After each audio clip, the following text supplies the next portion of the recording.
Salam Media Sriwijaya. Seorang penumpang taksi online membagikan video suasana tegang dengan driver taksi online yang ditumpanginya.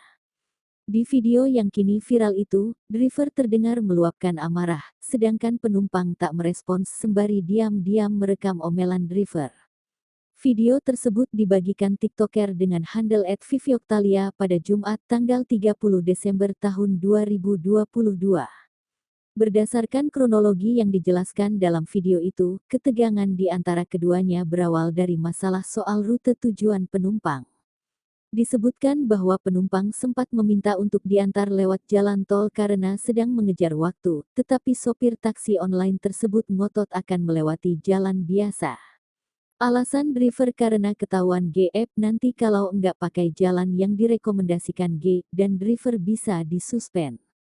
Dia ngomel sepanjang perjalanan, terang penumpang. Nih ya, karena si kakak ini udah komen kira-kira ada 7 atau sampai 10 komen di video yang tadi jelas. Jadi, dan kemudian yang mau gue tuju itu adalah daerah sekitarnya. Gue tinggal di Bintaro tuh kira-kira udah 10 tahun dan gue tuh kuliah di daerah sana, terus kemudian juga nongkrong di sana, kerja juga dari sana. Pokoknya udah makanan setiap hari deh daerah Gading Serpong, Alam Sutra, BSD tuh udah setiap hari, gue hampir setiap hari tuh ke sana. Dan kalau gue kesana itu mostly 99% gue akan naik ojek online.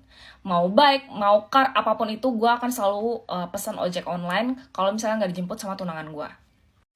Jujur gue lebih prefer naik bike daripada naik car, tapi kebetulan kemarin karena mau hujan, jadi gue naik car untuk pergi ke BSD. Dan posisinya gue sangat buru-buru, makanya gue memilih untuk naik tol. Selama 7 tahun gue pakai aplikasi G, ya, jadi gue tahu jalannya, oke?